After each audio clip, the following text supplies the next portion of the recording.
వీళ్ళ పేర్లు చెప్పుకొని నువ్వు ఈరోజు ఈ స్కోప్ దాకా వచ్చేసి మొన్నటిదాకా ఎందుకు ఒక నెల రోజులు ఎలక్షన్స్ కన్నా ఒక 1 month బిఫోర్ దాకా ఇట్లా రివైండ్ ఇట్లా చేసి చూసుకుంటే మొత్తం హనుమంతన్ అంటేనే దేవుడు, జితన్ అంటేనే హనుమంతుడు అని చెప్పేసి మాట్లాడినోడు లంజా కొడక నువ్వు. అప్పుడు అనుకోకుండా నీ మాదిరిగా మాట్లాడాలి కరే. మరి ఢిల్లీ పరమేష్ నేను చెప్తున్నా, నేను ఇంతవరకు ఎప్పుడు కూడా ప్రెస్ మీట్లు ప్రెస్లలో నేను ఎప్పుడు కూడా దూరం ఉంటా. నువ్వు ఎవరి గురించో డీసీ శ్రీనివాస్ రెడ్డి సార్ని అంటున్నావు. నువ్వు ఏమని నువ్వు ఎవరిని చూసుకొని పోతున్నావు, ఎవరి దగ్గరికి అయితే నిక్కర్లు వేసుకొని పోతున్నావు అని చెప్పి ఇండైరెక్ట్గా మాట్లాడుతున్నావు. అరే మాదర్ చో, నేను ఒక్కనే చాలు నీకు నీ టీంకి నేను ఒక్కనే చాలరా. నువ్వు దమ్ముంటారా చూసుకుందాం. నువ్వేమనుకుంటున్నావు ఇంతకు? నువ్వు లాస్ట్ టైం కావాలంటే మీకు ప్రూఫ్ చూపిస్తావు. లాస్ట్ టైం భరత్ నగర్లో వీనికి ఏం పని, భరత్ నగర్లో ఒక గరీబోలు ఇల్లు కూడా కొట్టించింది. వానికి ఎక్కడ ఇల్లులు ఉన్నాయా? గౌకూర్ భరత్ నగర్లో వానికి ఎక్కడున్న ఇల్లులు ఉన్నాయా?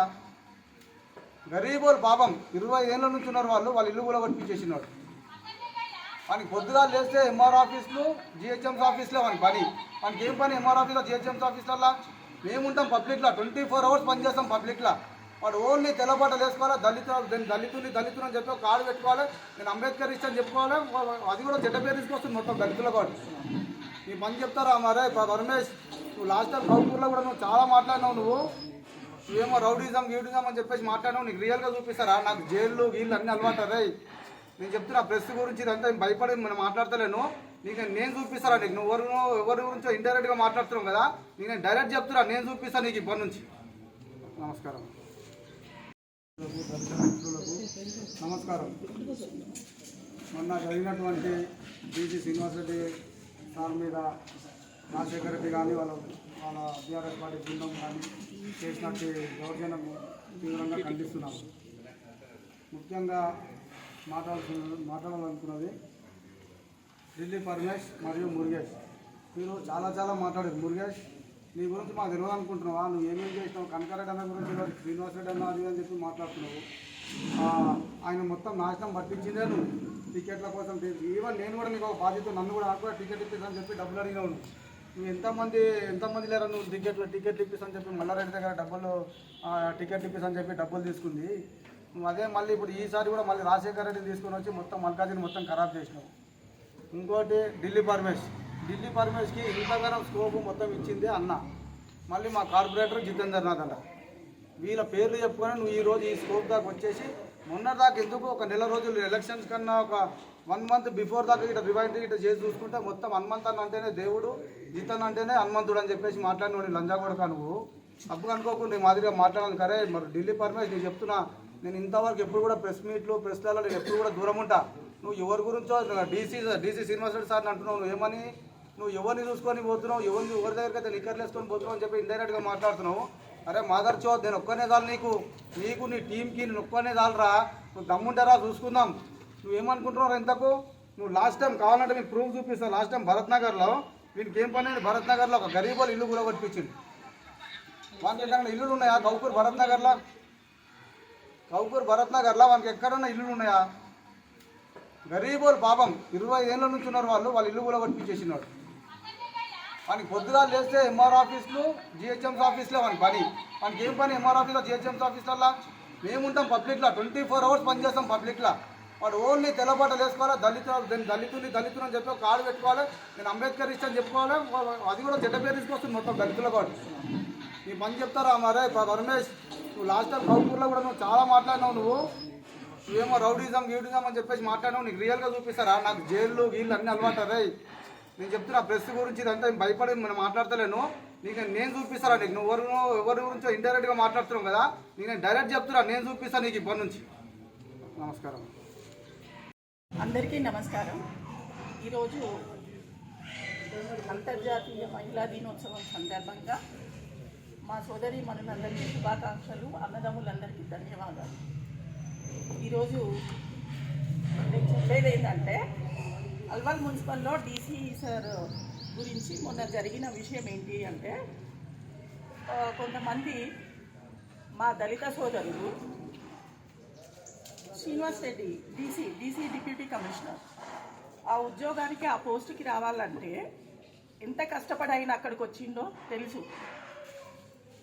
అరే ఓ దళిత సోదరా, ఎందుకురా దళిత జాతి పరువు దీనికి వచ్చినావు?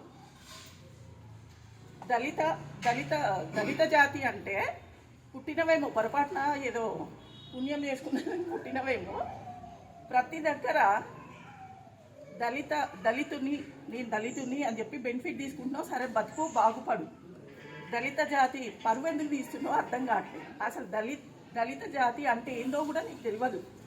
నీ స్వలాభం కోసము దళితులకి క్యాస్ట్ సర్టిఫికెట్లు, ఇన్కమ్ సర్టిఫికెట్లు అనుకుంటూ అక్కడ కమిషన్ తింటావు. కబ్జాలు ఎంఆర్ఓలో ఎక్కడంటే అక్కడ చెంచగిరి వేసుకుంటూ నువ్వు పైకి వస్తున్నావో, జమ చేసుకుంటున్నావో, పాపాలు కట్టుకుంటున్నావో మాకు తెలియదు.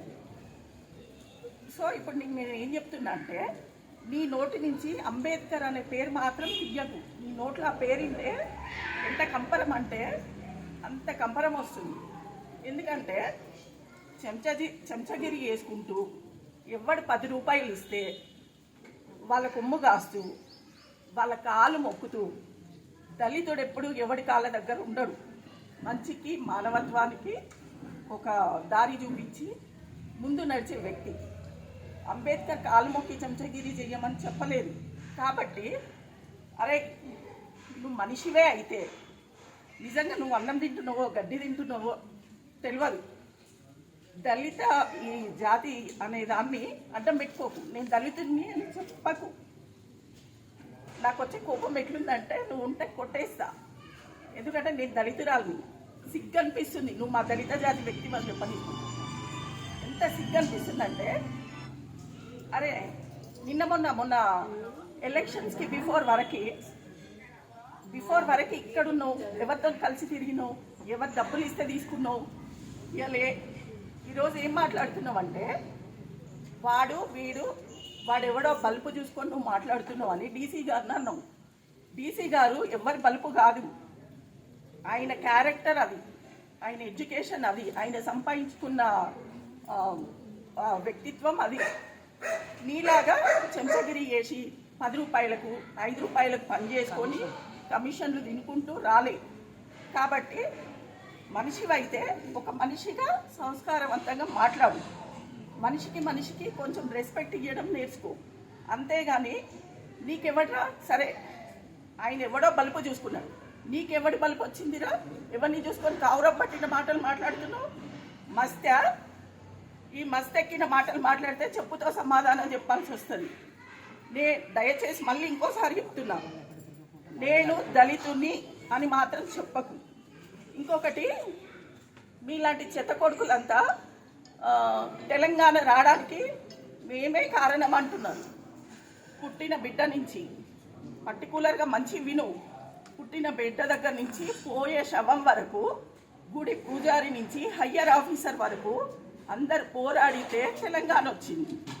దళితుడు అంటే నువ్వు ఒక్కడివి కాదు, ఉద్యమకారుడు అంటే నువ్వు ఒక్కడివి కాదు, చాలామంది ఉన్నారు. నువ్వు ఎగిరెగిరి పడకు, 2 రెక్కలు ఇరిగి తెగి పడతావు. బాగా గుర్తుంచుకో. దయచేసి మళ్ళీ చెప్తున్నా, నేను దళితుని, అంబేద్కర్ ఈ 2 పదాలు నీ నోట్లో వస్తే ఖబర్దార్, చూసుకుందాం. పత్రికా విలేకరులకు అందరికీ నమస్కారం. ఈరోజు ఈ సమావేశం జరగడం ఎందుకంటే, ఒక 2 డేస్ బ్యాక్ మన కమిషనర్ గారిని ఈ బీఆర్ఎస్ కార్యకర్తలు ఇష్టం వచ్చినట్టు ప్రవర్తించి ఆయన చాలా ఇబ్బందులకు వచ్చేసారు. ఇలా ఎప్పుడు ఎక్కడైనా అల్వాళ్ళు ఇంతమంది కమిషనర్లు వచ్చిపోయారు. అందరూ ఎప్పుడైనా కార్యకర్తలు, పార్టీలు వీళ్ళందరూ కలిసిమెలిసి ఉన్నారు. వీళ్ళు వచ్చినప్పటి నుంచి, ఈ మల్లారెడ్డి అల్లుడు, ఈ రాజశేఖర్ రెడ్డి వచ్చినప్పటి నుంచే ఇలాంటివి జరుగుతున్నాయి. ఎప్పుడు ఎక్కడ జరగలేదు ఇలాంటివి. అవసరమా చెప్పు? అంత మంచిగా పని చేస్తున్నాడు కమిషనరు, ఇంత వైట్ ఉంటాడు ఆయన, మీకు అందరు తెలిసిన విషయమే. ఆయన మీద బురద వెళ్ళడం ఏం అవసరం మీకు? చెప్పండి. మీకు ఆయన అంటే మంచిగా చేస్తే ఓర్వరా మీరు? అంటే మీకు అనుకూలంగా చేయాలన్నా? అంటే పార్టీలకు అన్ని అతీతంగా చేసి మంచిగా ప్రజలకు అందరికి, అల్వాల్ ప్రజలకు అందరికి మంచిగా చేస్తుంటే ఓర్వరా మీరు? చెప్పండి. ఈ ఢిల్లీ పరమేష్ ఆయన ఏం మాట్లాడతారో ఆయనకే తెలియదు. ఆయన ఏమంటాడు, నేనే దళితుడు. నువ్వు ఒక్కను దళితుని, మేము లేము, అందరం దళితులం, అల్వాళ్ళం.